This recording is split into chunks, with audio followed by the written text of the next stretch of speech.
BRS నేతల తాజా అరెస్టులపై CM Revanth Reddy కీలక వ్యాఖ్యలు చేశారు. పోలీసులకి ఫ్రీ హ్యాండ్ ఇస్తున్నామని ప్రకటించారు రేవంత్. బ్రేకింగ్ న్యూస్ మనం చూస్తున్నాము. స్టేషన్ కి వచ్చి ఎవరైనా జులుం ప్రదర్శిస్తే పోలీసులు వదిలిపెట్టవద్దు అని చెప్పారు. అంతేకాదు స్టేషన్ కు వచ్చి హడావిడి చేసే వాళ్లపై కఠినంగా వ్యవహరించండి అంటూ పోలీసులకి సూచనలు చేశారు సీఎం. ప్రజాప్రతినిధులైనా సరే పోలీసుల పట్ల మర్యాదగా వ్యవహరించాల్సిందే అన్నారు. నేరగాడికి హోదాలు ప్రోటోకాల్స్ ఉండవు అన్నారు ముఖ్యమంత్రి రేవంత్ రెడ్డి. ఇటీవలే స్టేషన్ లో కౌశిక్ రెడ్డి హడావిడి చేశారు. కౌశిక్ రెడ్డిని అరెస్ట్ చేశారు పోలీసులు. అలాంటి ఘటనల్ని ఉపేక్షించేది లేదని రేవంత్ తెలిపారు. ఎవరైనా సరే పోలీసులకి మర్యాద ఇవ్వాల్సిందే. స్టేషన్ లో హడావిడి చేస్తే మాత్రం ఊరుకోవద్దు, వాళ్లపై కఠిన చర్యలు తీసుకోండి అంటూ రేవంత్ పోలీసులకి ఫ్రీ హ్యాండ్ ఇస్తున్నట్టుగా ప్రకటించారు. పట్ల కఠినంగా వ్యవహరించండి.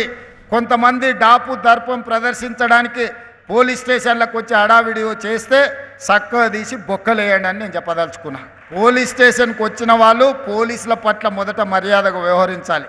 పోలీసులు వాళ్ళ పట్ల మర్యాదగా వ్యవహరించడం ఎంత ముఖ్యమో పోలీస్ స్టేషన్కి వచ్చిన ప్రజాప్రతినిధి ఎవరైనా సరే పోలీసుల పట్ల కూడా మర్యాదగా వ్యవహరించాల్సిన అవసరం ఉన్నది. వాళ్ళు అమర్యాదగా వ్యవహరిస్తే మీరు మర్యాదగా ఉండడం వల్ల అది చేతగాంతనంగా కొన్నిసార్లు సమాజానికి సందేశం ఇచ్చిన వాళ్ళం అవుతాము. నేరగాళ్ళు ఎంత వాళ్ళైనా సరే, వాళ్ళ రాజకీయ నాయకులా, అధికారులా, లేకపోతే ఇంకెవరా, ఎవరిని చూడాల్సిన అవసరం లేదు. వాళ్ళ హోదా నేరగాడికి అప్లై అవ్వదు. ప్రోటోకాల్స్ కూడా నేరగాళ్ళకి అప్లై అవ్వవు. ప్రోటోకాల్ అనేది ప్రోటోకాల్ విధానం ఉంటుంది. అప్పుడు మాత్రమే ప్రోటోకాల్ పాటిస్తాము. నేరగాళ్లకు ప్రోటోకాల్స్ పాటించడం మొదలు పెడితే మీరు మీ ఉద్యోగాలను చెయ్యలేరు. అలాంటి వారి పట్ల స్పష్టంగా వ్యవహరించండి.